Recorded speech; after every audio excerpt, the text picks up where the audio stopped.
Hello everyone, welcome to Come Sit at My Table and welcome to our countdown to Christmas. Today is your lucky day and it's really my lucky day because I am making one of my very favorite cakes. Now, if you know me very well, you know that I absolutely love chocolate. So a chocolate cake with chocolate icing is right up there at the top of my list. But I'm going to tell you that this carrot cake is right up there with my chocolate cake and chocolate icing. I just don't think this carrot cake can be beat. In fact, I'll tell you that Melissa and I were in a restaurant just a couple of weeks ago, and we were there for her birthday, and the waiter brought her a piece of carrot cake. And when he set it down, he said, "I promise you, you have never eaten and will never eat a better piece of carrot cake than what we serve here." It was delicious, but it wasn't this cake. I've never had a carrot cake that can rival this cake that we're going to make today. Now, where did I get this cake recipe? Well, many years ago, a friend of ours named Marva Allen came to school. She taught school with us. She came to school and had a piece of cake that she was going to have with her lunch. And while we were eating, she offered me a bite of cake. And you know I didn't turn that down. When I took that bite of carrot cake, I knew I had to have that recipe. So I asked Marva if she would share it, but she didn't have it. One of her daughters had made the cake and she said, "I don't have the recipe, but I will see if I can get it from her." I said, "Well, do you know anything about the cake recipe?" And she said, "I know it was in a magazine and I know it somewhere in the title was Blue Ribbon." So I did a quick online search and I found the recipe. Marva later, well, I told her I found the recipe and she said later, "If you want me to still get the recipe for you, I will." But by then I already had it. So this recipe is in our cookbook. It is on page 292. Well, actually it's 292 and 293. So if you have a copy of our cookbook and you want to follow along, you can get your cookbook out and open it to pages 292 and 293 as we make what I consider to be the best carrot cake in the whole world. All right, let's talk about what we're going to use. Now, I'm going to tell you this is a little bit long. There are several ingredients, but almost everything is what you'll have at your house. I don't think you're going to have to go buy much, if anything. All right, we're going to start with 2 cups of all-purpose flour. To that, we're going to add 2 teaspoons of baking soda, 1/2 teaspoon of salt, and 2 teaspoons of cinnamon. We're going to combine those and set it aside. In our mixing bowl, we're going to mix 3 whole eggs, 3/4 cup of oil. Now, I'm using canola oil, but you don't have to. You use whatever flavorless oil you want to use. We're using 3/4 cup of buttermilk. Yes, it needs to be buttermilk for the flavor. You won't taste it in the cake, but it won't be the same without it. And I really suggest you use whole fat buttermilk, not low fat or fat free. We're also going to use 2 cups of sugar, and we're going to use 2 teaspoons of vanilla. Now I want to stop here and say that one of our subscribers sent us this vanilla. So this is the first time I've used it, and I'm just going to tell you, it smells heavenly. I can't wait to use it today. After we get all of that combined with all the liquid and then the dry ingredients combined, we're going to add an 8-ounce can of crushed pineapple, and I have drained it. I did not squeeze all the juice out of it completely, but I did drain it really well. We're going to grate up 2 cups of carrots. We're going to use 1/2 cup of sweetened coconut flakes and 1 cup of pecan pieces. Now, all of that gets stirred together, mixed together, and baked in 2 9-inch cake pans. I have used 8-inch cake pans. It's a little much for 8-inch cake pans. It kind of wants to go over. So if you've got 9-inch cake pans, use those. Then when that comes out of the oven, when those cakes come out, we're going to make a syrup out of 1 cup of sugar, 1/2 teaspoon of baking soda, 1/2 cup of buttermilk, 1 stick of butter, that's 1/2 cup. I think it's 1 tablespoon of Cairo. Let me make sure. Yes, 1 tablespoon of light corn syrup. And folks, you will see right here, no high fructose corn syrup. That's not high fructose, so you're safe using that. And we're going to use some more vanilla. Okay, let's get started making our absolutely fabulous carrot cake. The first thing we have to do is put our flour, our baking soda, salt, and cinnamon in a bowl together and just whisk that up. You just want to make sure those are combined, and we're going to set that aside. It goes in with our liquid ingredients after we get those mixed together. Okay, so that goes in. Now we're going to our mixer, and we are going to beat up our eggs just a little bit. And yes, you do want to beat those before you add in the other ingredients. And I am breaking those in a little bowl just to make sure that we don't get any eggshell in our cake. You don't want to take a chance on that. So just break them into a little bowl and then move them over. And I'm telling you, if I didn't get a piece of eggshell. Which is why you always break them. That's why I do, but I went years and never got a piece of eggshell. I'm telling you, I think eggshells now are really thin. I noticed that the other day. Yeah. Gosh, and I'm having trouble getting that out. Okay. Nope, still didn't get it. Well, Melissa. There we go. I got it. Okay. So in we go with the third egg. Now I'm just going to beat that up a little bit. And while that's beating up for just a second, I'm going to run and get our oil and our other liquid ingredients. All right, there's our oil and our buttermilk and our sugar. And I'm just going to pour those in. Let those mix in. There's our oil.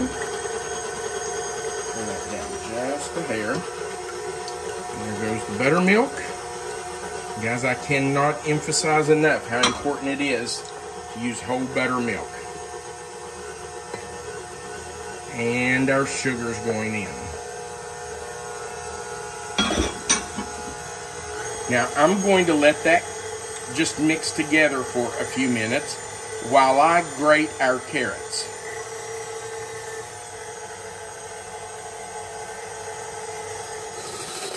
All right, we're going to grate our carrots. I'm going to tell you, this handy little grater, it says it's a cheese grater, but it works for just about anything. And it actually was sent to us by one of our wonderful subscribers who said he was watching me make pimento cheese and he was afraid that I was going to cut my fingers off. This would not be good. That would not be good. So Brian, thank you so much for this nice gift. I do appreciate it. I'll take those two little pieces out right there if I can get them out. And maybe they'll grind up. So, thank you, Brian. Sure do appreciate that. And we need 2 cups of grated carrots. I think these two right here may just finish it off.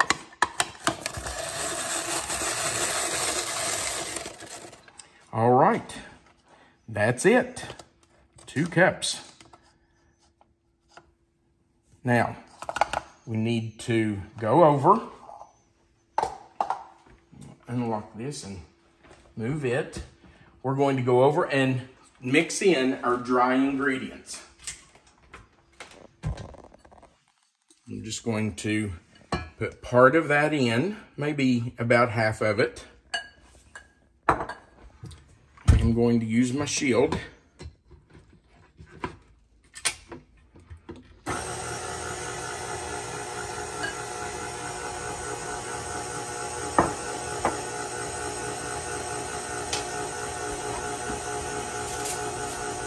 Spoon in the rest of it.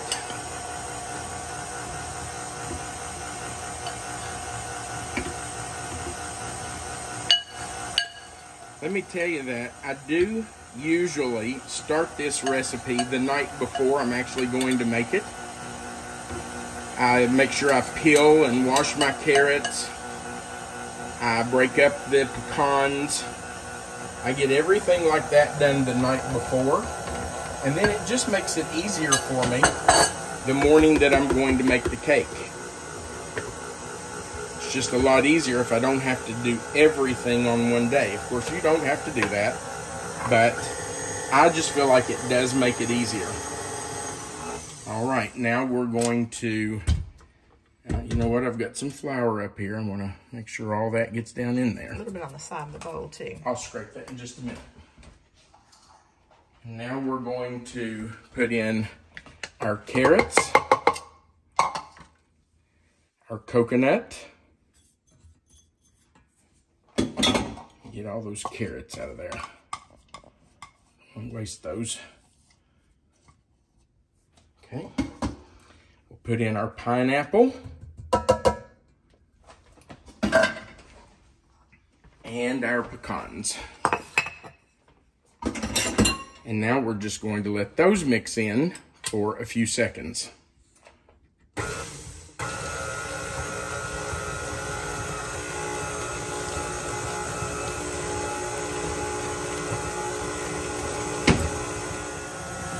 I did forget to put in my vanilla, so I'm doing that now. We need 2 teaspoons of vanilla. So there's one.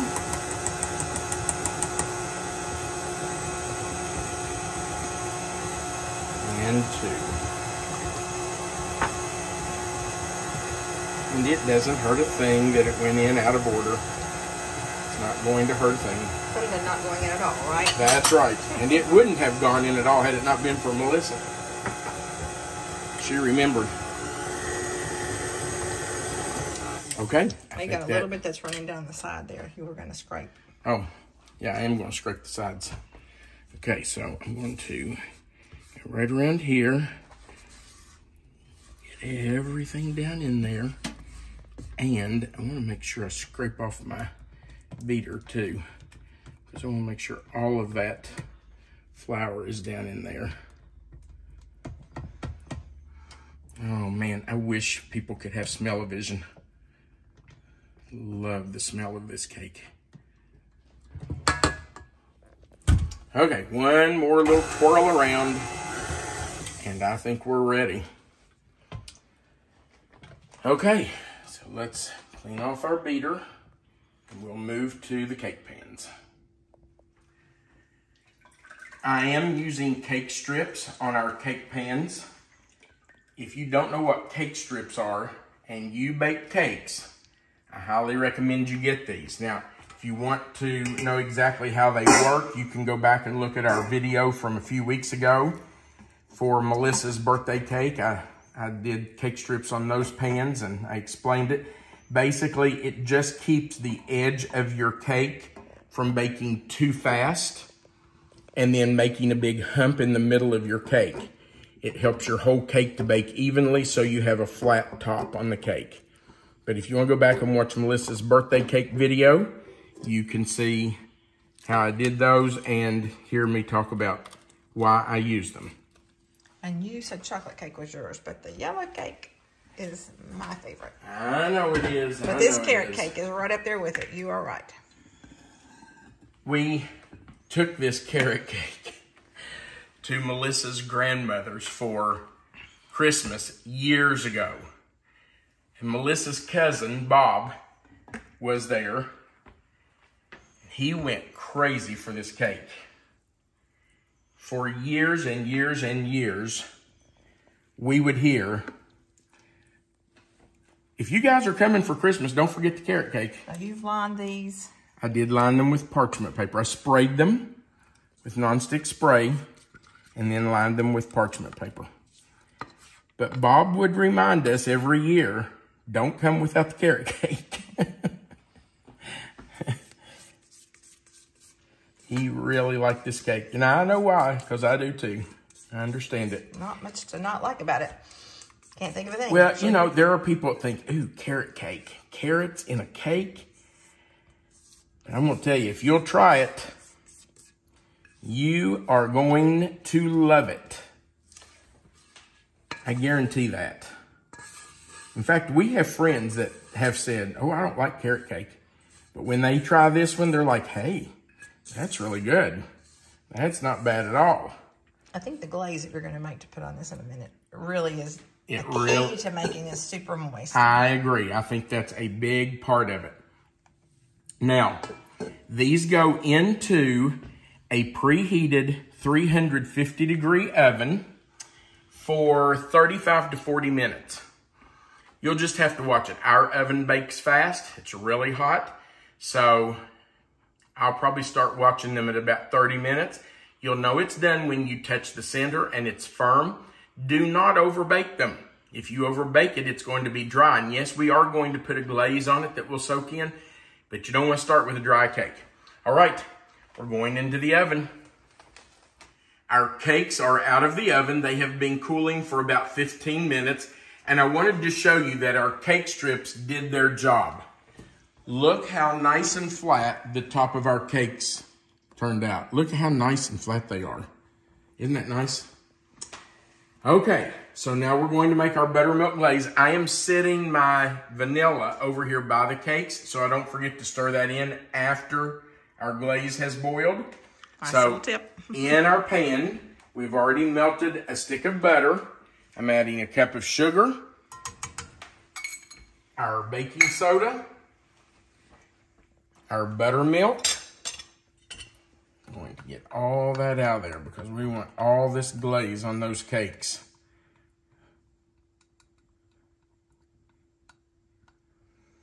And we will add in our K-Row, corn syrup, light corn syrup. We're doing 1 tablespoon of that. Okay. And I will also scrape that out. Love this little spatula. It does such a good job getting down into small spoons and tight areas. Measuring spoons. Yep. Okay, now we need to bring that to a boil and cook it for 4 minutes. It has to boil for 4 full minutes. So as soon as it comes to a boil, I will set my timer on my stove and boil it exactly 4 minutes.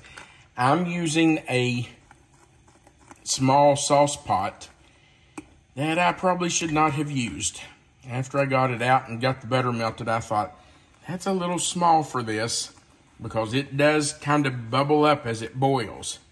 So I'm going to have to really watch it. You might want to use one that's a little bigger than this. Do you stir this the whole time? I'm going to stir it quite frequently. I may not stir it the entire time. I'm stirring it now because of that sugar. I don't want the sugar to lay on the bottom and burn. So I am going to stir it until I can tell that the sugar has dissolved. But I will stir it quite frequently while it's cooking. And then as soon as it has cooked 4 minutes, we will drizzle it over our cakes a little at a time while it soaks in.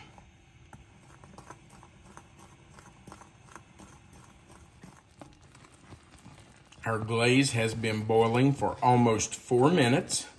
You can see that it has become frothy. It's got a lot of air bubbles in it.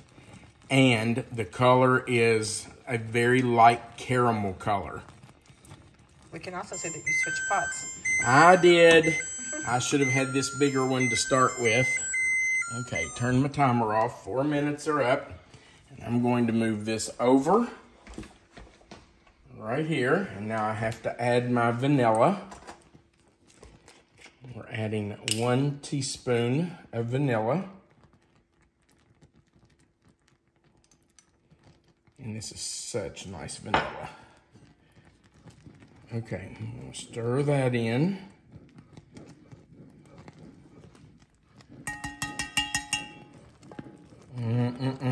Oh, that smell. Wow. Okay. And now we just drizzle this on the cakes. We're going to do that just a little at a time.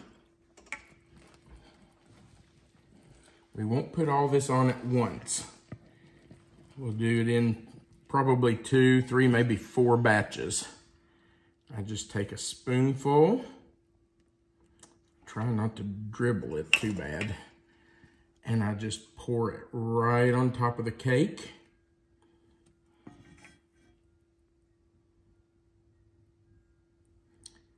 Just all over so it soaks down in there. I'll do about 3 spoons on each cake to start with. You want it just, you know, to soak all over the cake. You don't want to just put it in the middle. Just kind of dribble it all over. Get it around the edges.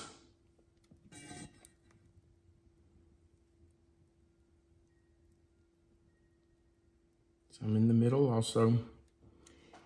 And then we're just going to let that sit until it all absorbs. If some runs down around the edge of your cake, between your cake and your pan, that's fine. That is just fine. It'll just run down in there and absorb into the sides of your cake. Now we have to put this on a little bit at a time so it'll soak in, and then we have to let those cakes completely cool before we can frost them. And that's going to take a couple of hours. You don't want them to even have a hint of being warm. I have in the past made my cakes one day, let them cool completely, covered them, and then I would put the frosting on them the next day. I can't do that today. We have to finish these cakes because we have other things to get ready. So I am going to finish these today, but just know that if you want to do this in 2 steps, you can make the cake one day, make the frosting the next day, and that will work fine. Okay, so we're going to drizzle this on, let it soak in, let the cakes cool, and then we'll come back and frost the cakes. Now we're adding our vanilla.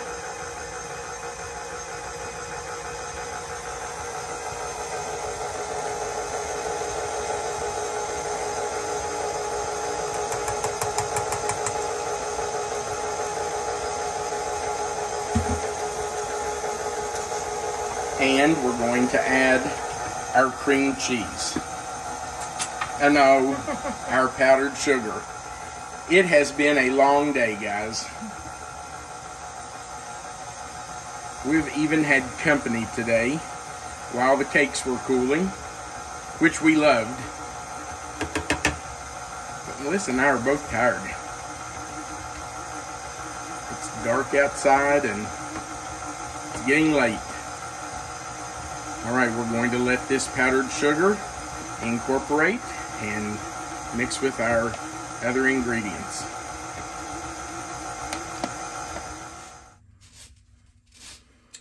All right, we need 2 teaspoons of orange zest, and that's about the zest of an orange. It doesn't have to be exact.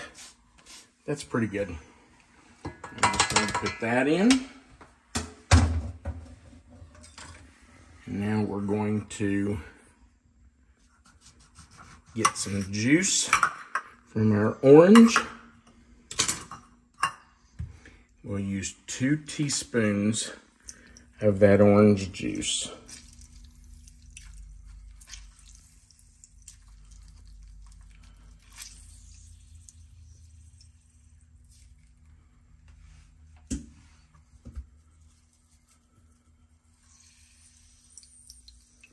Smells good.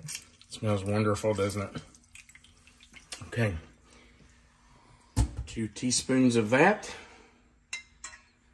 And I know that sounds like a very little amount, but it's what you need. Okay. And we'll mix that up.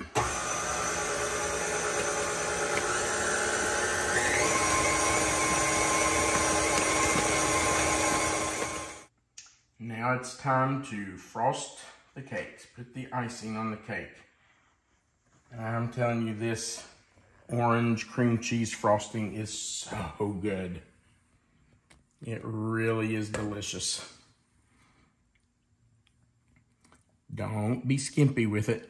I do want to tell you that if you want to decorate your cake, then you probably need to make 50% more of this frosting, because this is just going to be enough to frost your cake. It will not be enough to do decorations around the edges or around the top edge. So if you want to get a little fancy and do some decorations, then you'll need to do some extra frosting.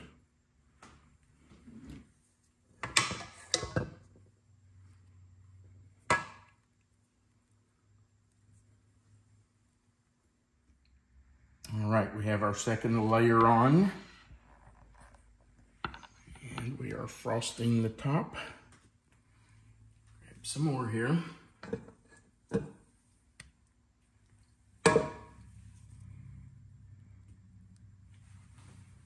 We'll just start going down over the sides, frosting the sides along with the top.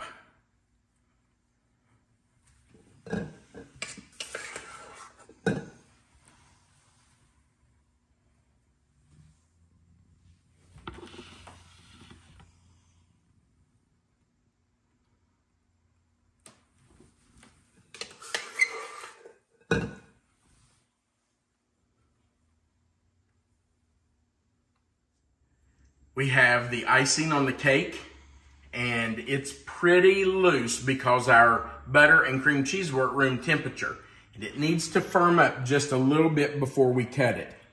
So, because it's late at night, Melissa and I are going to put it in the refrigerator, let that firm up a little bit, and tomorrow we will come back and do a taste test with you. And I can hardly wait. We'll see you tomorrow. We left our cake in the refrigerator overnight because I just wanted that frosting to have time to firm up a little bit. And then this morning I did take it out of the refrigerator and we have let it come back to about room temperature. There are a couple of things I want to tell you before we cut the cake.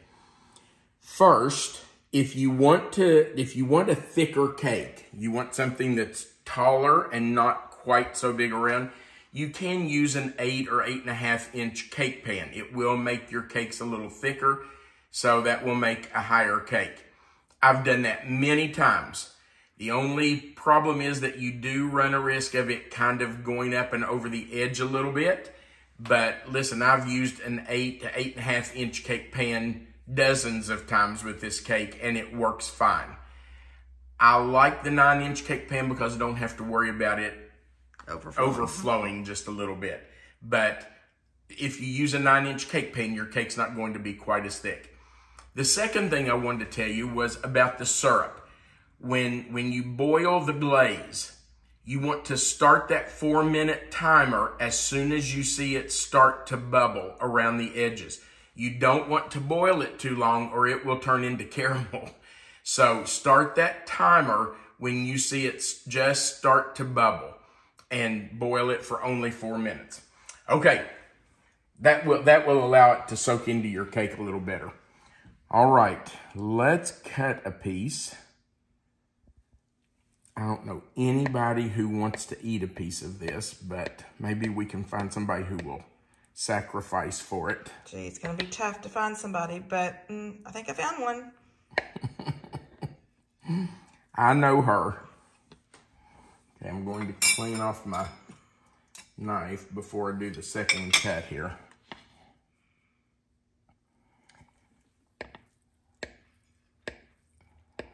I'm going to tell you, I have been so excited over this cake. This is one of my absolute favorites of the entire year. And we only make this cake at Thanksgiving or Christmas. It really would be perfect for Easter as well, you know. I don't know why we don't. It would, but we've never done that. We have never made it except at Thanksgiving and Christmas. So I don't know why, but that's just our tradition. Look at that piece of cake. Oh my goodness.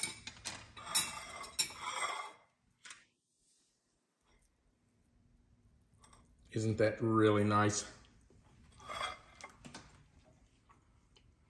That's delicious right there. I can just already tell you. All right, you ready? I'm always ready for a piece of carrot cake. This cake is so moist, and that's because of the glaze that you boil and put on it. It's just unbelievably moist and rich and sweet. Please tell me you don't like it so you won't eat it. You probably don't want to eat anymore. I'll just have to sacrifice and eat the rest. You'll just have to take my word for it. Wrong answer.